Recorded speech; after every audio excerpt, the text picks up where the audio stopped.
Hello student, कैसे हैं आप सभी। आज जो टॉपिक पढ़ा रहे हैं वो सेकंड चैप्टर का है। 12th क्लास के ये वीडियो चल रहे हैं और इसमें जो टॉपिक है वो है स्थिर वैद्युत स्थितिज ऊर्जा, जिसे हम कहते हैं इलेक्ट्रोस्टैटिक पोटेंशियल एनर्जी। तो इलेक्ट्रोस्टैटिक पोटेंशियल एनर्जी जो है, आपने पोटेंशियल एनर्जी टर्म सुना होगा जिसे हम स्थितिज ऊर्जा कहते हैं, उसी से मैं रिलेटेड करके आपको पढ़ाऊंगा। स्थितिज ऊर्जा के बारे में मेन रूप से आपने जो बेसिक नॉलेज ली है वो किस में ली है, 9th क्लास में ली है ना। किसी वस्तु की स्थिति के कारण उसमें जो ऊर्जा उपस्थित होती है उसे क्या कहते हैं, स्थितिज ऊर्जा कहते हैं। यानी ऐसे समझ सकते हैं, स्थिति में जो परिवर्तन है ना, उसकी स्थिति में जो परिवर्तन कर रहा है उसके कारण स्थितिज ऊर्जा होती है। उसी प्रकार का टर्म यहाँ पर है। यहाँ हम बात करेंगे आवेशों की। तो देखिए, आवेश कैसे मैं बताऊंगा, वैद्युत स्थितिज ऊर्जा क्या होती है। आपने पढ़ा हुआ है आवेश दो प्रकार के होते हैं, एक पॉजिटिव होता है और एक कैसा होता है, निगेटिव होता है। एक प्रकार के जो आवेश है, समान प्रकार के आवेश है, वो एक दूसरे को क्या करते हैं, रिपेल करते हैं, प्रतिकर्षित करते हैं। पॉजिटिव आवेश एक दूसरे को क्या करेगा, धन आवेश एक दूसरे को प्रतिकर्षित करेगा, और ऋण आवेश एक दूसरे को क्या करेगा, प्रतिकर्षित करेगा। और जो विपरीत प्रकार के आवेश हैं, यानी पॉजिटिव निगेटिव, धन और ऋण, ये आवेश एक दूसरे को क्या करते हैं, आकर्षित करते हैं, क्या करते हैं, अट्रैक्ट करते हैं। तो यहां से ही शुरू हो रहा है कि वैद्युत स्थितिज ऊर्जा क्या होती है। देखिए, दो आवेश समान प्रकार के, वो तो एक दूसरे को क्या कर रहे होंगे, दूर हटा रहे होंगे। समान प्रकार के आवेश क्या कर रहे होंगे, प्रतिकर्षित कर रहे होंगे, और आप उन्हें क्या कर रहे हैं, पास ला रहे हैं।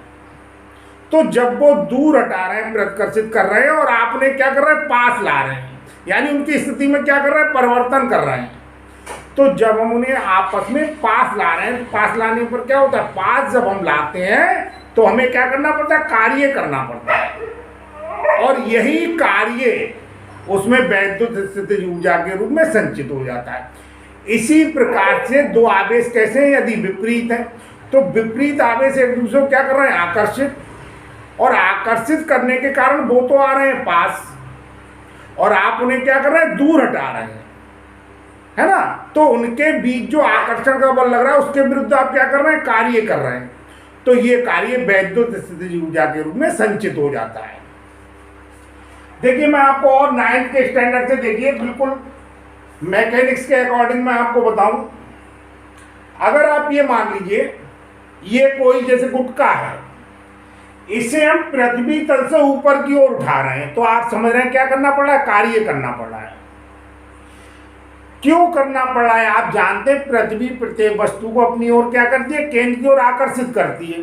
तो वो आकर्षित तो कर रही है नीचे की ओर, और हम उसके विपरीत डायरेक्शन में ऊपर की ओर जा रहे हैं। तो विपरीत डायरेक्शन में ऊपर की ओर जाने के कारण हमें क्या करना पड़ा है, कार्य करना पड़ रहा है, और वही कार्य स्थितिज ऊर्जा के रूप में संचित हो जाता है। इसी प्रकार का क्या है, आवेश के बारे में। तो इसमें देखिए स्टूडेंट्स, आज थोड़ा मैं एक नई चीज आपको बताऊं, आपको हंसी भी आई। टीचर से बहुत मेहनत से पढ़ाता है, जैसे मैं कोशिश कर रहा हूं, मानता हूं, मैं समझाने का प्रयास करता हूं। तो टीचर जब पढ़ाता है क्लास में, कोचिंग में, तो टीचर बहुत मेहनत से पढ़ा रहा होता है, कोशिश कर रहा होता है। अब वो टीचर स्टूडेंट की तरफ देखता है तो उससे पूछता है क्लियर, तो बच्चे क्या कहते हैं, क्लियर। फिर वो और स्टूडेंट से पूछता है, बच्चों ठीक है, क्लियर, ठीक है सर, क्लियर।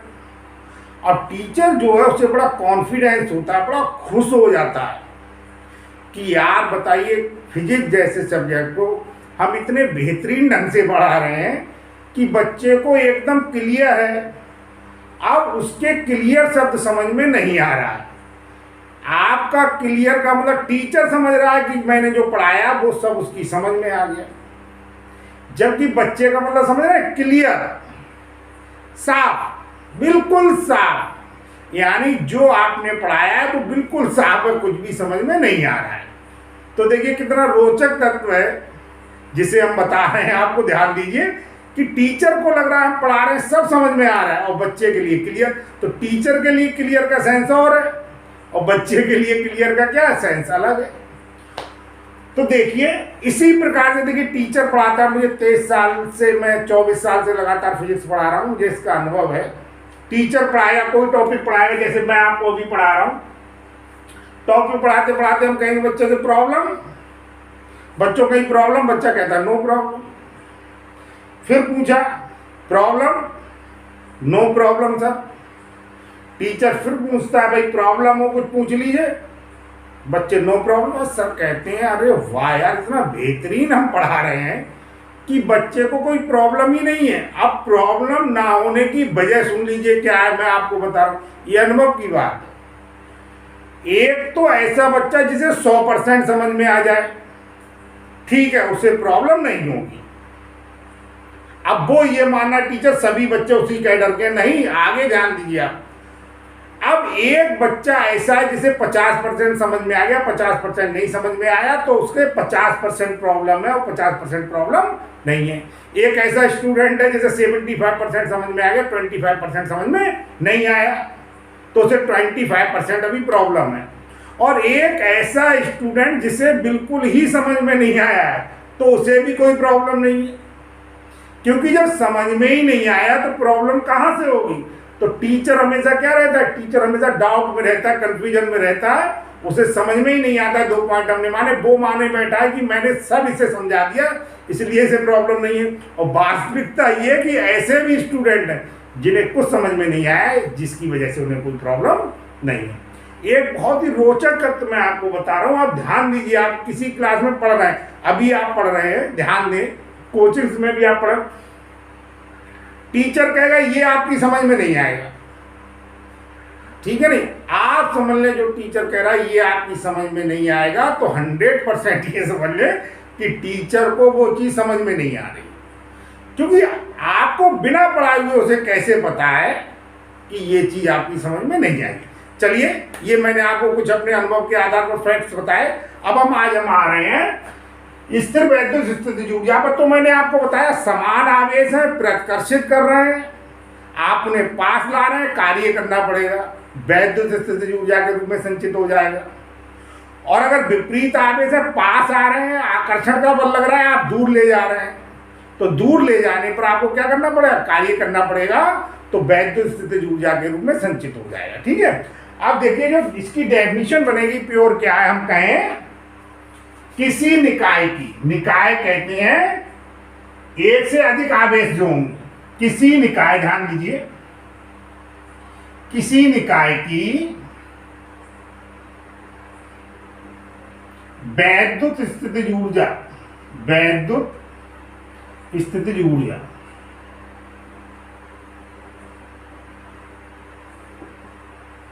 उस कार्य के बराबर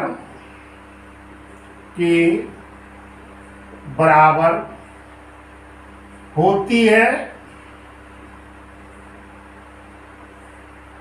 जो उन आवेशों को, उन दोनों, दो की हम बात कर रहे हैं, दो से ज्यादा भी हो सकते, उन दोनों आवेशों को, मैं यहां पर जो आपको समझाऊंगा फिगर से उसमें 2 आवेश लेना है, इसलिए हम 2 आवेशों की बात कर रहे हैं। किसी निकाय की वैद्युत स्थितिज ऊर्जा उस कार्य के बराबर होती है जो उन दोनों आवेशों को अनंत से परस्पर पास लाकर या निकट लाकर, या हम कह सकते हैं नजदीक लाकर, पास परस्पर निकट लाकर एक निकाय की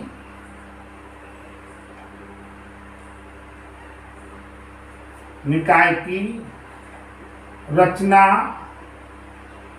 करने में किया जाता है।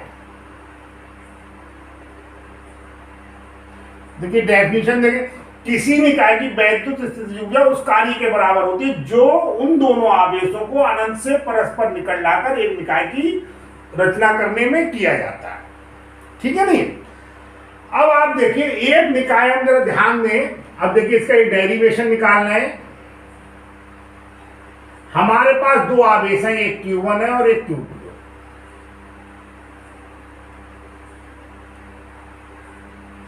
इनके बीच का जो डिस्टेंस है वो कितना है, r है। इनके बीच का डिस्टेंस r है। और हम ये मान लें ये जो बिंदु है, ये बिंदु हमारे पास दिए गए a और b, a और b। तो आप देखिए इन आवेशों को अनंत से एक दूसरे के नजदीक लाकर हम एक निकाय की रचना करेंगे। उस रचना में जितना कार्य करना पड़ेगा उसी कार्य को हम क्या कहेंगे, उसी कार्य को हम वैद्युत स्थितिज ऊर्जा कहेंगे। ध्यान दीजिए, सबसे पहले आप इस बी पॉइंट को भूल जाइए। बी पॉइंट पर रखा हुआ Q2 आवेश आप भूल जाइए, मान लीजिए है नहीं। तो सबसे पहले ए पॉइंट पर रखा हुआ जो Q1 आवेश है, Q1 आवेश के कारण बी पॉइंट पर हम वैद्युत विभव निकालेंगे। तो यहां पर हम थोड़ा लिख भी दें, चलिए। माना दो आवेशों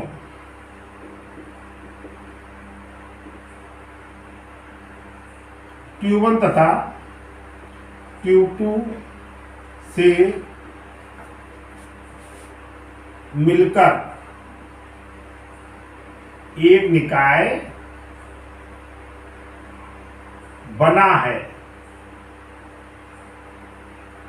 इनके बीच की दूरी, इनके बीच की दूरी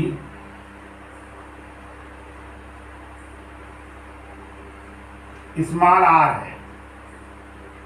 तब मैंने जैसे आप थोड़ा शॉर्ट कर लिख रहे हैं, वैसे आप अगर इसका स्क्रीनशॉट लेकर आप नोट्स बना लेंगे तो 100% फुल मार्क्स मिल जाएंगे। तो माना दो आवेशों Q1 और Q2 से मिलकर एक निकाय बना है, इनके बीच की दूरी स्मॉल r है। तब हमने ये मान लिया जो Q2 आवेश है वो स्थान पर नहीं है, अपने स्थान पर नहीं है, जैसे मैंने आपको बताया ये आवेश है ही नहीं। तो हमने ये माना Q1 आवेश के कारण B पॉइंट पर वैद्युत विभव। देखिए तब Q1 आवेश के कारण B बिंदु पर वैद्युत विभव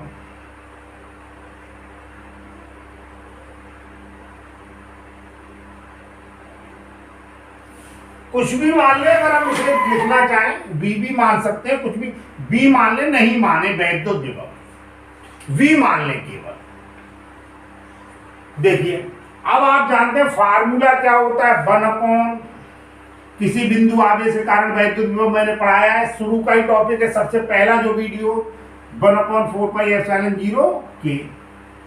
अब Q1 अपॉन क्या हो जाए, डिस्टेंस r, यानी ए पॉइंट पर रखा हुआ जो Q1 आवेश है, Q1 आवेश के कारण B पॉइंट पर जो वैद्युत विभव का मान होगा, वो वैद्युत विभव का मान क्या होगा, ये हो जाए B बराबर 1/4πε0 के Q1 अपॉन r।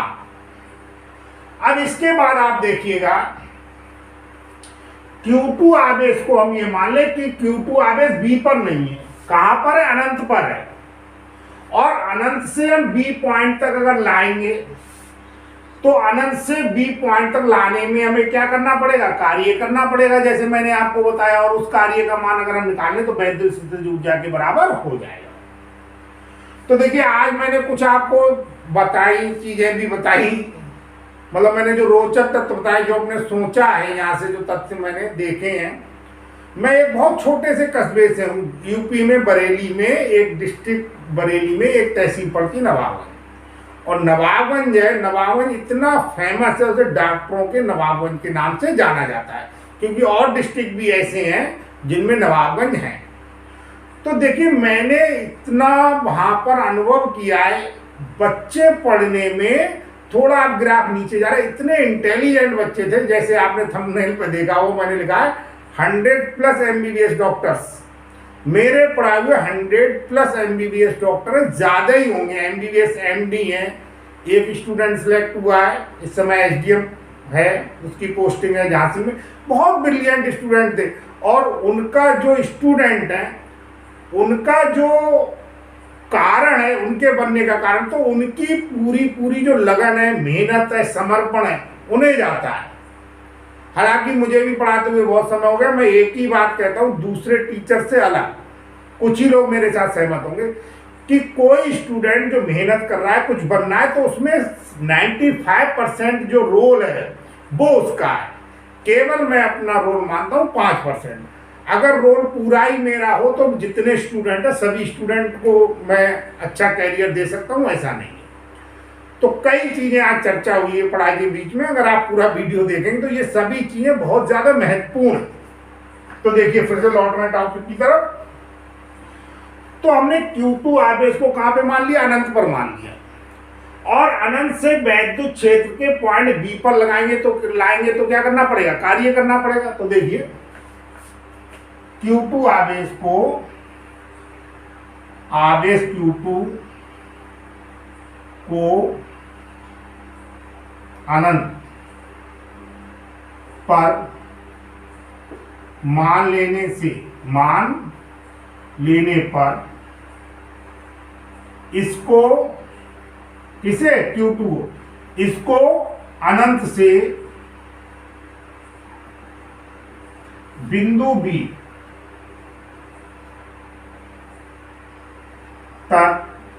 B तक लाने में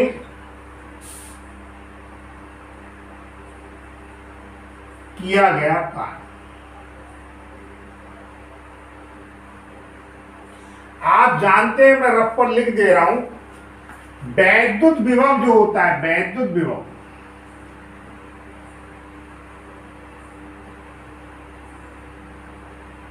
कार्य कौन क्या होता है? आवेश होता है भाई। B बराबर क्या होता है? W अपॉन क्या होता है? Q। तो किया गया कार्य W बराबर क्या हो? W बराबर हो जाए QB। W बराबर क्या हो जाए? QB हो जाएगा। तो W बराबर किया गया कार्य हम निकाल लें, तो किया गया कार्य इधर मैं रफ लिख लेता हूं, इसलिए कोई कंफ्यूजन ना हो। स्क्रीनशॉट वगैरह लेकर आप नोट्स बनाएंगे तो इस पोर्शन को आपको छोड़ देना। तो किया गया कार्य जो होगा W बराबर, मैंने बताया आवेश Q, तो Q के स्थान पर क्या होगा? मैंने बताया Q2 आवेश को ला रहे, लिखा है Q2 इंटू क्या हो जाएगा? B, और B का मान ये है, तो ये हमारे पास हो जाएगा W बराबर, देखिए 1/4πε0 के, ध्यान दीजिए। और ये Q2 की वजह से हो जाएगा ये Q2 अपॉन R। तो किया गया कार्य हमारे पास आ गया W बराबर 1/4πε0 के Q1 Q2 अपॉन R। मैंने आपको बताया जितना कार्य इन दोनों को परस्पर नजदीक लाकर किसी निकाय की रचना करने में किया जाएगा, वही आपकी क्या कहलाएगी? वैद्युत स्थितिज ऊर्जा कहलाएगी। तो ये निकाय की क्या हो गई? वैद्युत स्थितिज ऊर्जा हो गई, ठीक है नहीं? तब निकाय की वैद्युत स्थितिज ऊर्जा अब U से रिप्रेजेंट कर देते हैं 1/4πε0 के ये Q1 Q2 upon R। Student ध्यान दीजिए, आपको कुछ सिमेट्री नजर आ रही होगी, जैसे हमने पहले फार्मूला जो पढ़ चुके हैं, जो नियम पढ़ चुके हैं, उनमें देखिए थोड़ा ध्यान दीजिए, कोशिश कीजिए कि आपको लग रहा है कि इस टाइप का ही थोड़ा सा डिफरेंट फार्मूला पढ़ा है, कभी कभी तो आपको कंफ्यूजन हो रहा है, अरे यार इसे तो हम फार्मूले पढ़ चुके हैं। तो आप ध्यान दीजिए, सबसे पहले आप इसका स्क्रीनशॉट ले सकते हैं, और स्क्रीनशॉट लेकर आप एज इट इज नोट्स बना सकते हैं और आप लिख सकते हैं, बिल्कुल फुल मार्क्स आपको मिल जाएंगे, किसी प्रकार की कोई प्रॉब्लम नहीं है। तो देखिए मैं आपको बता रहा हूं, क्या आपको लग रहा होगा, ध्यान दीजिए, कूलाम के नियम पर दो आवेशों के बीच लगने वाला जो बल होता है, यही फार्मूला होता है 1/4πε0 के Q1 Q2। डिफरेंस क्या है? डिस्टेंस का क्या होता है? स्क्वायर होता है। क्या होता है? R square. और